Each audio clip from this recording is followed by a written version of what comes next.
and welcome back to my channel. Today I'm going to recap my top 10 shows that I have seen in 2025. The year is closing and it is time to summarize my favorite shows. Some of these shows have already closed on Broadway, some of them are still running, and even one play is on my list. So let's start. My number 10 on the list is the beautiful and fun show called Boop the Musical. This one really surprised me. I basically went to this because it was the only one that had tickets. I got tickets for this and I was like, okay, sure, let's test it out. And I was so surprised. This one made me smile the whole time.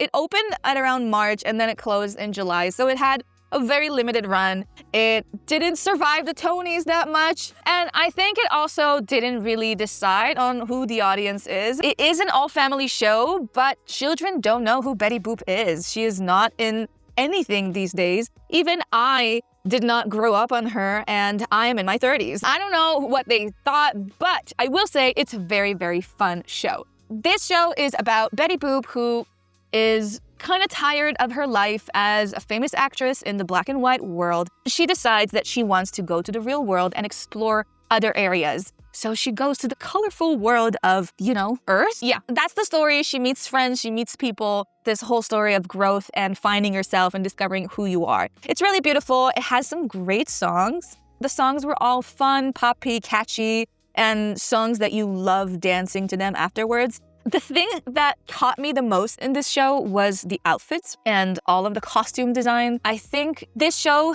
gave me one of the best musical numbers that are inspired by the costumes. It was so beautiful. Every person in the cast had an outfit that in front it was black and white, and on the back it was colorful. And then they did this switching of sides throughout the dance, and it was so beautiful. It was so inspiring. I love when choreography and the movement really blends and, gives the costumes their place and their respect.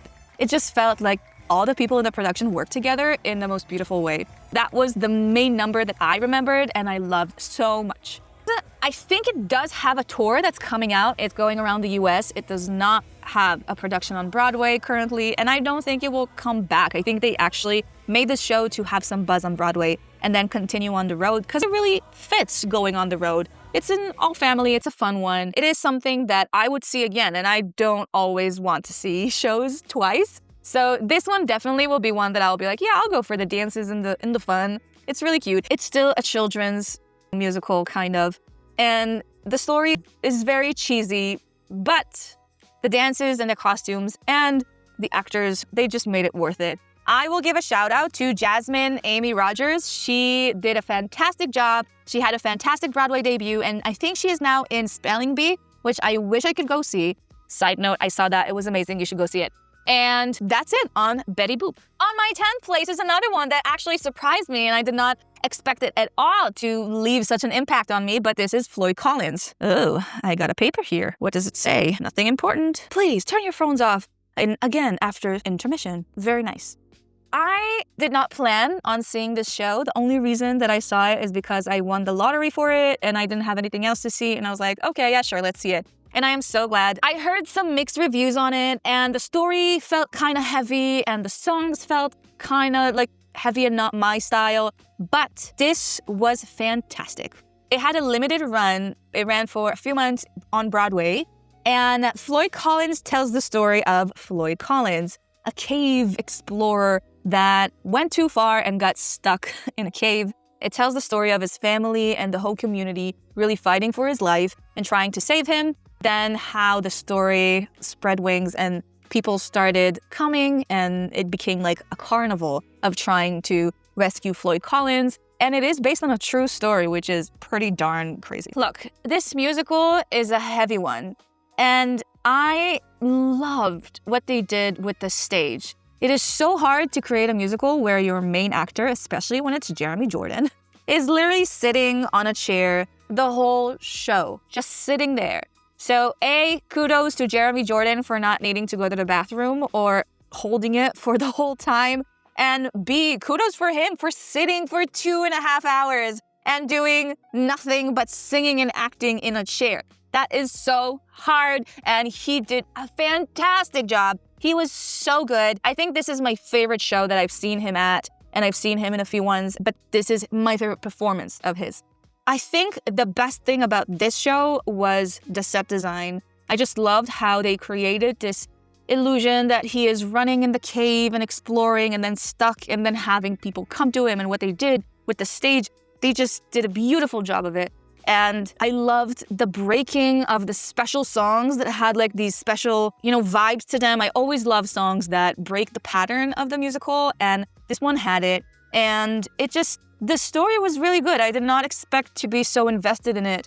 And I think it's mainly because of the main actors. With Jeremy Jordan and Jason Kutay, they did such a good job. And Taylor Trench, they all were so invested, and I loved their performance. Yeah, I don't think this show is going to make another appearance soon. I think the limited run was limited for a reason. It had a big cast in it, but if you ever get a chance to see it in any way, I would recommend trying to see it, because just once, just experience the whole thing and just have that fond memory inside. So this one is my number 9. Number 8 is a show that you probably already know, and it is Operation Mincemeat. I've heard so many good things about it, and I just couldn't leave New York without seeing it. It was fantastic. This is still running in Broadway and on the West End, so you can still catch it. This show is what I like about modern Broadway, modern musicals, is that it is so creative.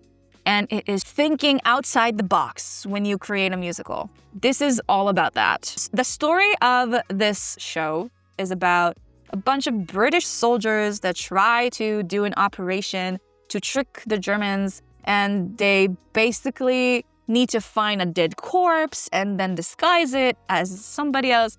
It's just a crazy story about an operation that is just so out there that it's the perfect material for a crazy musical. And it is a crazy musical. I love what they did with this. Every actor has his or hers main character that they're playing, but they're also playing a lot of different other characters.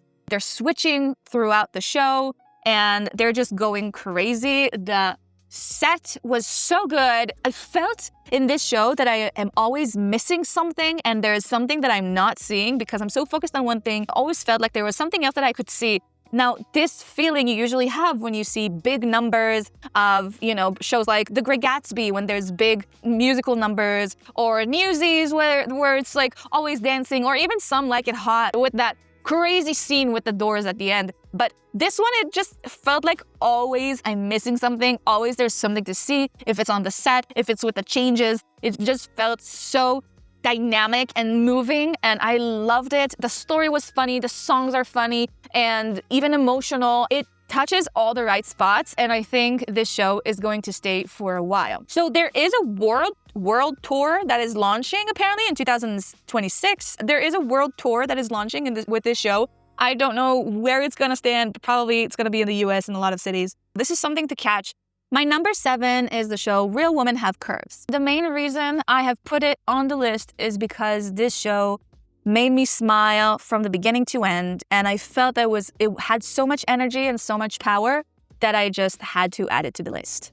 It is not running anymore on Broadway. It closed in June. It did not win any of the Tony Awards, and that I think really gave it a blow. But it's a fantastic one, and when it goes on tour, and I feel like it will go on tour, you should go see it. This is based on the movie with the same name, and it's about a young girl whose family are immigrants, and she is the only legal person in her family. It touches a lot of subjects. It touches the subject of female empowerment in business. It touches the subject of body and body image. And it also touches the subject of illegal immigrants and everything that's related to that and deporting them. So it has a lot of things going on, but it does it all in such a beautiful way. And the thing that did it the most for me was the songs. It's also a very colorful show, and I loved seeing shows like this that have so much vibrant colors and are just so energetic. But the songs here are so catchy. I mean, how can you write such catchy songs? I can still sing the songs, and I don't remember any of the songs of most of the shows that I've seen unless I listen to them again. But here, I can still sing to you, Real Women Have Curves. Just because of that, they should have stayed for a bit longer and the good energy of the show, but they closed. I don't think there is a tour planned right now, but I do hope we will see the show again because it deserves a second chance. I felt like it was the undiscovered gem on Broadway, and because the Tony season wasn't that good and it was really competitive that year, so they had to close. Even if I'm not Spanish or anything related to the people represented in this show, I still loved it. I still loved to be a bit part of that community and just like have a glimpse of that and enjoy it with them. I think this is a show that should come back.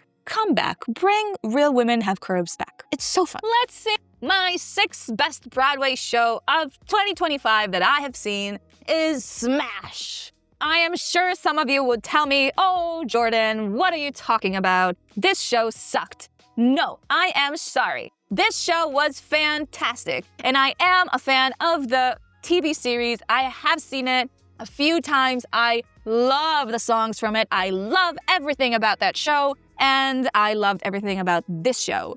Let me explain. First of all, it did not survive the Broadway season, the Tony season. Again, this show has closed so quickly. I think it was the first one after the Tony Awards to close. So it only survived for a few months. It closed around June. It was such a shame.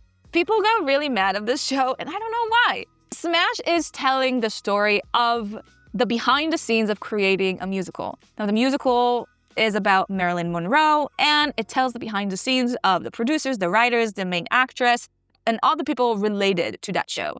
Look, the TV series was very serious. It was really taking us into the stories and to the depth of creating a musical. This Broadway show was all fun. It was very self-aware. It knew exactly what it was, and what it was making fun of it and having fun on the way, okay? It had all the big numbers, it had all the craziness, and all the cheesy jokes that you'd expect a show to have. Bottom line, I smiled and laughed so much during this show that I was willing to go again the next day because I had so much fun. I think this show did not deserve what people talked about it. I thought that it was very self-aware. I thought that it was very well knowingly that it was just kind of stupid, but had amazing songs. Amazing songs. It has like a whole plot of the main actress who goes crazy and like diva-like. Yeah, it was crazy. It was stupid. But it knew it was crazy and stupid, and it just rode all the way on that. And I just loved it. It's like, if you know what you want to do, just do it full force, and whoever likes it, and whoever doesn't, doesn't. Now, in this case, a lot of people didn't like it, but I thought it was great. I had so much fun, and that's why it's on my top 10 and it's on my number 6. I do not expect it to get any tour because it got so many bad reviews, or just like people angry of them taking the TV show and making it so shallow. It was very shallow. But maybe, let's hope, because I think this is a fun one. My number 5, Gypsy. Some people. Look, Gypsy is a long show. It's 3 hours. It is long, but it's 3 hours that go by so fast. You have no idea. You have just seen such a miracle. It was supposed to close later, but they moved the date. I don't know if it was because of the Tony season or because of personal things, but I think this show was fantastic. I have never seen Gypsy live, so this was my first time seeing it. And it tells us the story of Mama Rose, who is obsessed with showbiz, and she decides that she wants to put her daughters in the showbiz. She creates a show, she recruits some boys. It's just like this whole thing of a momager and how she just doesn't let love enter her life because she is so obsessed with the showbiz, and how her daughters cope with it. So it was it has a very, very nice story. I think it's partially based on a true story on Gypsy Rose. And I felt like this production did a fantastic job of bringing that show back to life, especially in the Majestic Theater, which had been run by Phantom of the Opera for years. And then Gypsy was the first production to get there after that. After the whole renovation that they did, it was fun to see that theater with new blood in it, and especially Audra McDonald. After her performance, I felt that Audra deserved another Tony. She has so many, but she gave such a good performance. I always love when new people get a Tony, so it's a recognition for their work. I was feeling like if Audra won again, it was well-deserved. But it was well-deserved for Nicole as well. She did a fantastic job on Sunset Boulevard. But yeah, this show is just It's legendary, and I feel like if it will get another revival in a few years, I won't be sad. I will be even glad and even come again. It was 3 hours. It felt like one. It just ran so quickly, and I loved the dances, the songs, the production.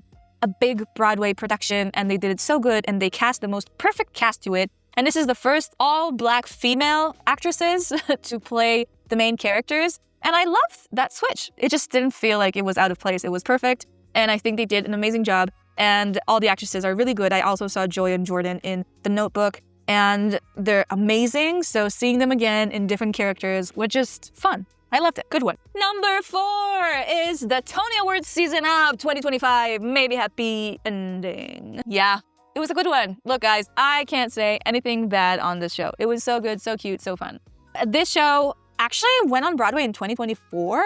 It was one of the earliest shows to come to Broadway before the Tony season in 2025.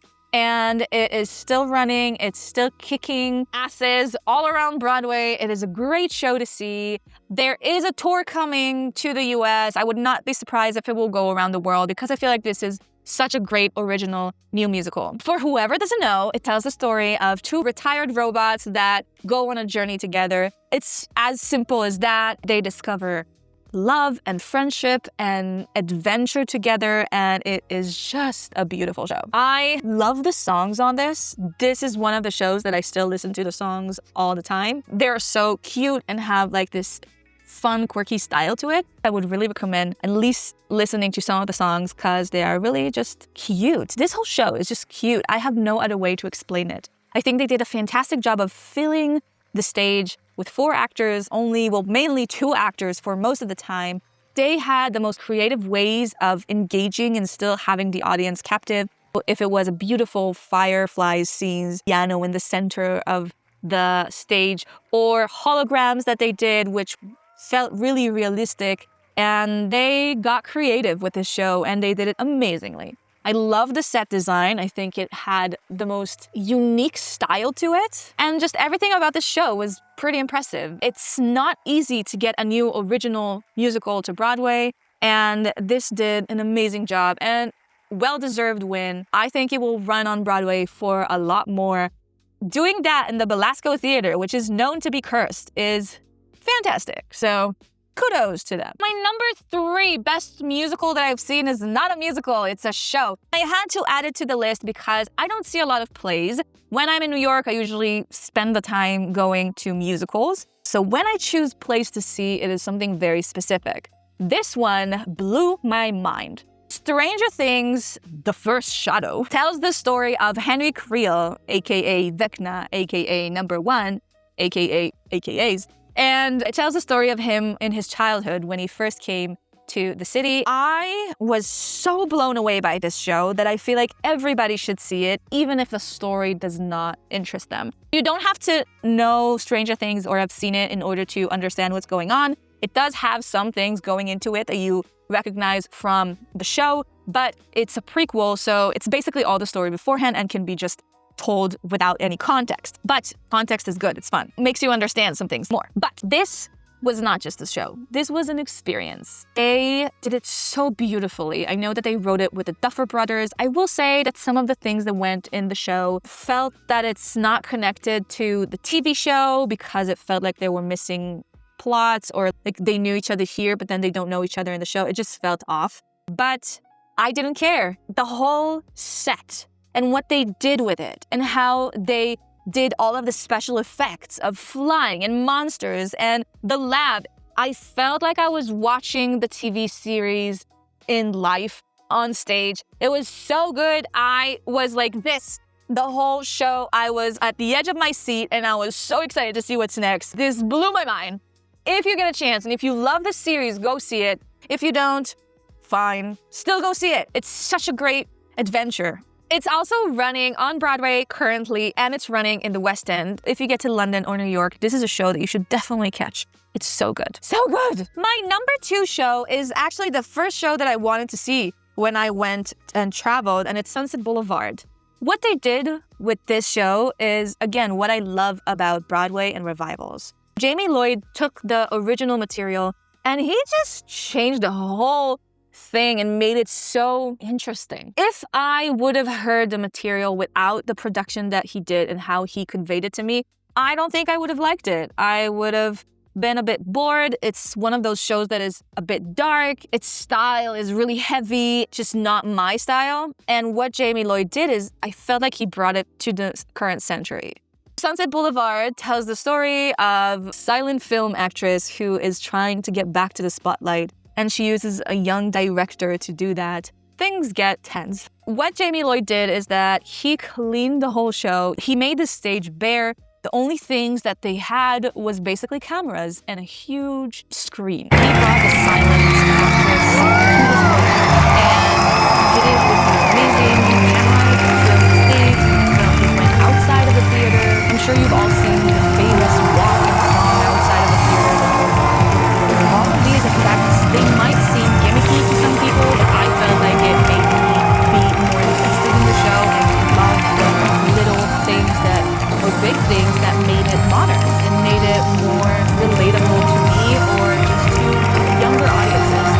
Bringing these interesting things to the theater and not just having them straight on the stage, but adding the technology and adding elements to it with the video just blew my mind. And you still see them on stage, but you also see them on screen and you see them so raw. I loved it. I think he should have won the Tony for directing. I'm sorry, Michael Arden. I loved what he did in Maybe Happy Ending, but this was something that you don't see on Broadway, and it was so good. I had no words after it. I felt like this was a show that should stay on for long. I also love the main actors. Nicole Scherzinger was so captivating, and all of the other cast were so good.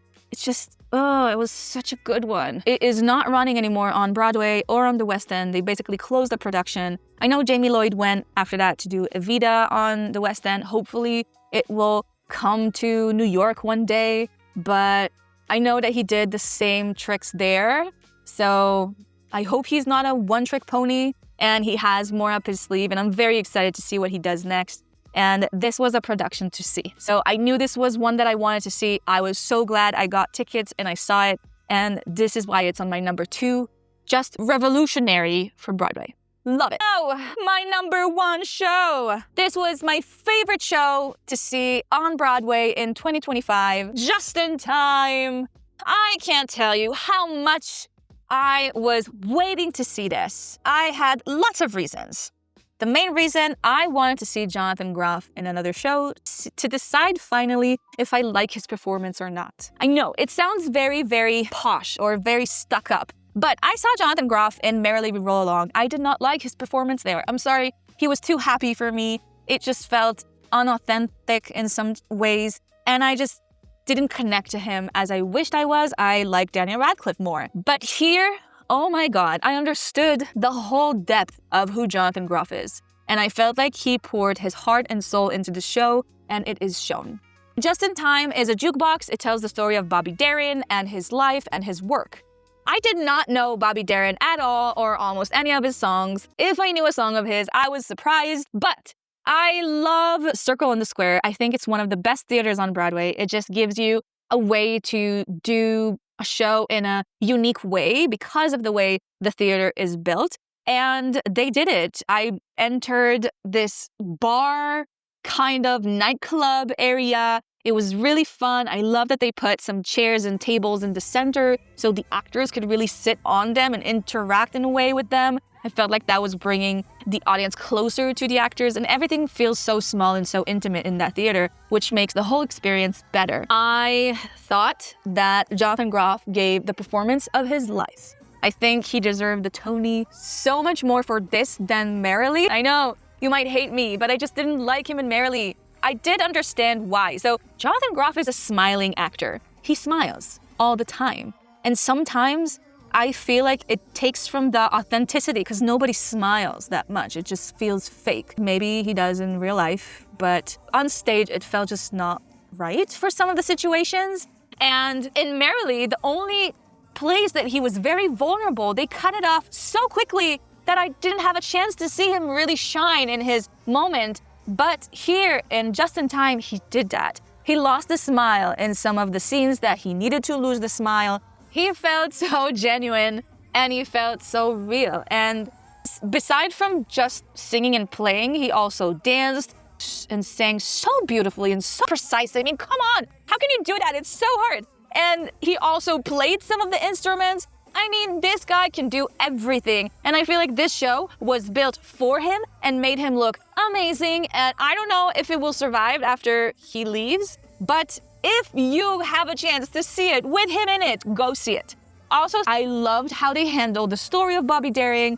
I was interested in his life and what happens. I loved that as well. So it's not just Jonathan Groff. The story was also good, but yeah, Jonathan just made it so much better. Oh my God, he is crazy. Those were my top 10 for 2025. 2026 is coming. I don't know when's the next time I will visit Broadway. I do hope I'll get a chance this year.